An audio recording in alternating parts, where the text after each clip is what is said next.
আলহামদুলিল্লাহি ওয়াহদা ওয়াসসালাতু ওয়াসসালামু আলা রাসূলিল্লাহ আম্মা বাদ।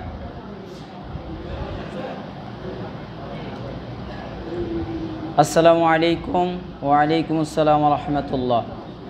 হুজুর, কেউ জেনে শুনে পাপ করলে তওবা করলে তা মাফ হবে কি?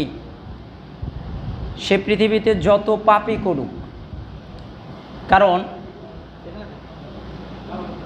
রাসূলুল্লাহ সাল্লাল্লাহু আলাইহি ওয়াসাল্লাম বলেছেন, কুল্লু বানি আদম খাত্তাউন, প্রত্যেক আদম সন্তান ভুলকারী। আর সবচেয়ে উত্তম পাপী হচ্ছে সে যে ভুল করার পরে কি চায়? ক্ষমা চায়।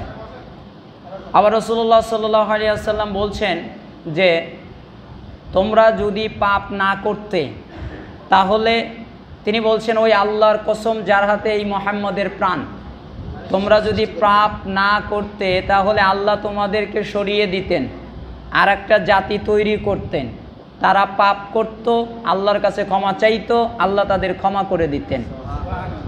আবার কোনো হাদিসে রাসূলুল্লাহ সাল্লাল্লাহু আলাইহি ওয়াসাল্লাম বলছেন যে শয়তান আল্লাহ তাআলাকে বললেন, হে আল্লাহ, আপনার ইজ্জতের কসম, আমি আপনার বান্দাদের গোমরা করতে থাকব যতক্ষণ তাদের দেহে প্রাণ থাকবে। তখন আল্লাহ তাআলা বললেন, আমার ইজ্জতের কসম, আমার বরত্বের কসম, আমার সম্মানের কসম, আমি তাদেরকে ক্ষমা করতেই থাকবো যতক্ষণ পর্যন্ত তারা আমার কাছে ক্ষমা চাইতে থাকবে। এই জন্য বোঝা যায় আল্লাহ রাসূল সাল্লাল্লাহু আলাইহি ওয়াসাল্লাম আরও অনেক হাদিসে বলেছেন, সহজ করার জন্যে মিশকাতের একদম তওবা অধ্যায়ে প্রচুর হাদিস আছে এই ব্যাপারে।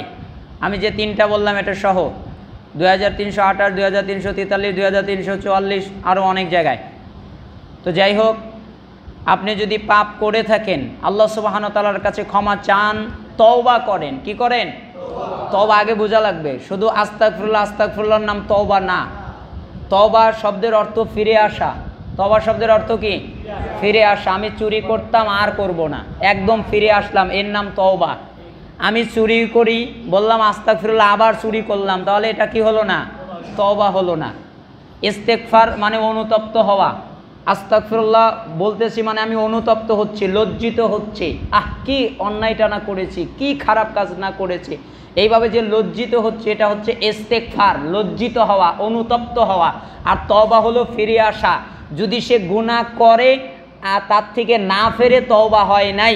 আর যদি সে ফিরে আসে একবারে, এরপরে অনুতপ্ত হয়, তার পিছনের যত গুনাহ আল্লাহ সব ক্ষমা করে দেবেন। ফুরকানের শেষের দিকে আছে।